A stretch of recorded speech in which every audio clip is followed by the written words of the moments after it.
Assalamualaikum warahmatullahi wabarakatuh. Perkenalkan, nama saya Muhammad Farid Arjik, NPM 1921911012 dari kelas Penjas 2A. Di sini saya akan menjelaskan tentang hakikat gerak. Gerak merupakan kemampuan dasar yang pasti dimiliki oleh setiap manusia, yang dimiliki dari sejak lahir hingga akhir hayat. Pada umumnya gerak merupakan aktivitas yang sangat baik, dikatakan karena melalui gerakan tersebut manusia dapat mengatasi segala hal. Bahkan para ahli juga banyak yang mengemukakan pendapat tentang gerak. Yang pertama, ada Oksiden pada tahun 1984. Ia menyatakan bahwa gerak belajar motorik yaitu suatu proses perubahan perilaku atau juga perubahan gerak yang relatif permanen sebagai hasil dari latihan dan juga pengalaman. Kemudian yang kedua ada dari Rahan Toknam pada tahun 1988. Ia menjelaskan bahwa belajar motorik adalah sebuah proses peningkatan suatu keterampilan yang disebabkan oleh kondisi latihan atau diperoleh dari pengalaman itu sendiri. Kemudian yang ketiga yaitu ada dari Smith pada tahun 1991. Beliau menjelaskan bahwa pembelajaran gerak merupakan serangkaian proses yang dihubungkan dengan latihan atau pengalaman yang mengarah pada perubahan-perubahan yang relatif permanen.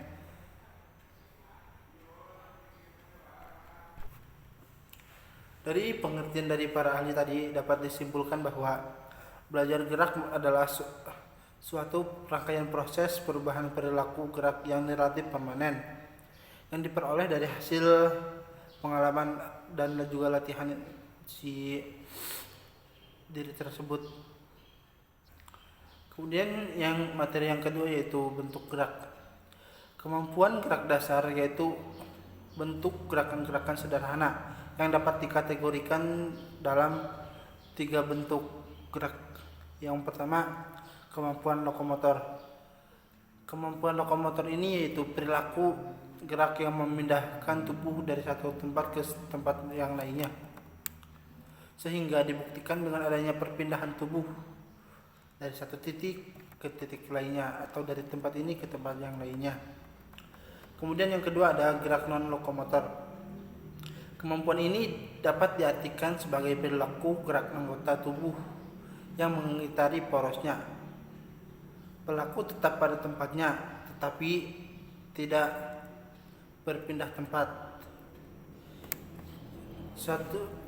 Contoh yang ada di kemampuan non lokomotor ini yaitu menekuk, meregang, mendorong, menarik dan juga sebagainya. Kemudian yang ketiga ada kemampuan manipulatif. Gerak manipulatif yaitu gerakan memanipulasi atau memindahkan objek dengan menggunakan tangan, kaki, atau bagian tubuh yang lainnya, seperti melempar, menangkap, menendang, memukul, dan juga lainnya. Kemudian yang ketiga ada ranah gerak. Pada ranah ini ada yang pertama ada ranah kognitif. Ranah kognitif merupakan ranah yang mencakup pada berbagai kegiatan mental. Semua yang mencakup aktivitas otak adalah termasuk kepada ranah kognitif. Itu pada ranah ini atau ranah kognitif memiliki 6 jenjang atau aspek.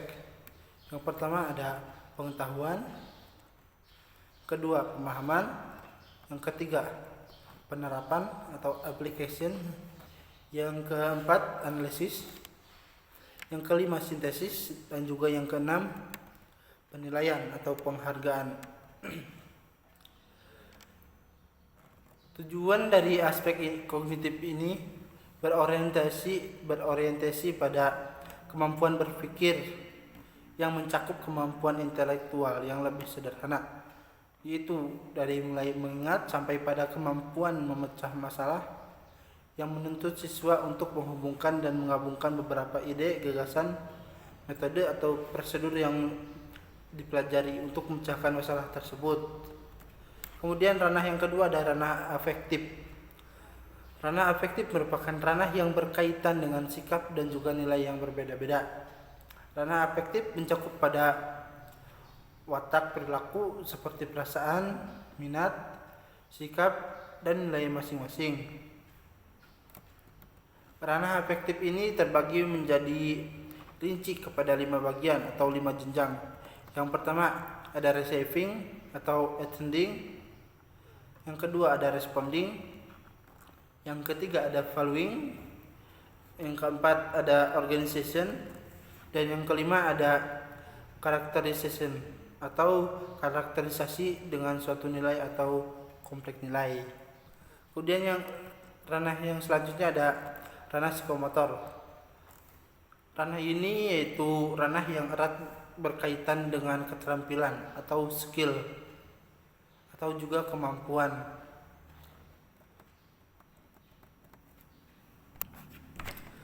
Ranah psikomotor adalah ranah ini atau ranah psikomotor lebih berhubungan dengan aktivitas fisik, misalnya lari, melompat, menari, melukis, dan lain sebagainya. Dari hasil belajar keterampilan atau dari hasil belajar psikomotor dapat diukur melalui dengan yang pertama pengamatan langsung atau juga penilaian tingkah laku peserta didik selama proses pembelajaran. Kemudian yang kedua, sudah mengikuti pembelajaran, yaitu dengan cara memberikan tes kepada peserta didik untuk mengukur pengetahuan, keterampilan, dan juga sikap.